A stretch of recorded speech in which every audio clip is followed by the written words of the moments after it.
மின் கட்டண உயர்வுக்கு கருத்து கேட்பு கூட்டங்கள் நடைபெற்றுக் கொண்டிருக்கிறது. ஆனால் அந்த கருத்து கேட்பு கூட்டமே இது ஒரு ஃபார்மாலிட்டிக்காக நடக்கிறது என்று சொல்லி மக்கள் பேசிக் கொண்டிருக்கிறார்கள். காரணம், நிச்சயமாக இந்த சட்டமன்ற கூட்டத்தொடர் முடிஞ்ச மின் கட்டணம் உயர்த்தப்படும் என்று சொல்கிறார்கள். இதையெல்லாம் இந்த அவையிலே பேசினால் எங்களை எல்லோரும் சாடுகிறீர்கள். உள்ளாட்சி தேர்தலை முடித்துவிட்டு அதன் பின்னர் பேருந்து கட்டணத்தை உயர்த்தினீர்கள், அதன் பின்னர் பால் விலையை உயர்த்தினீர்கள். முன்னதாக செய்திருந்தால் தெரிந்திருக்கும் என்று சவால் விடும் துணியில் பேசினார். மாநில அரசு வேறு வழியின்றி இந்த நடவடிக்கைகளை எடுத்திருக்கிறது என்பதை மக்களுக்கு விளக்கி சொன்னேன். நானே தொலைக்காட்சியில் தோன்றி பேசினேன். இருப்பினும் மாண்புமிகு உறுப்பினர் ஒரு சவால் விட்டிருக்கிறார். அவருக்கு பதில் சவால் நான் விடுகிறேன். சங்கரன் கோயிலில் நாங்கள் தனித்து வேட்பாளரை நிறுத்தப் போகிறோம்.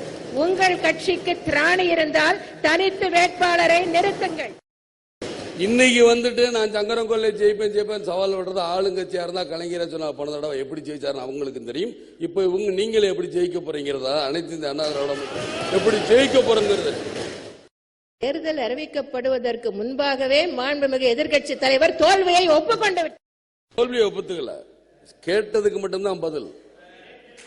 பேரவைத் தலைவர்களே, நாங்க என்ன கேட்டோம் அதற்கு மட்டும்தான் பதிலை தவிர சங்கரங்கோயில் பெண்ணகரத்துல ஏன் தோத்தீங்க சொல்லுங்க.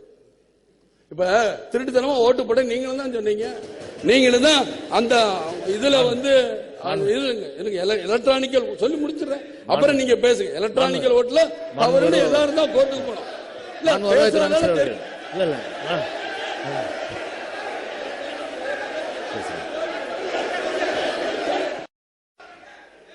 மாண்புமிகு பேச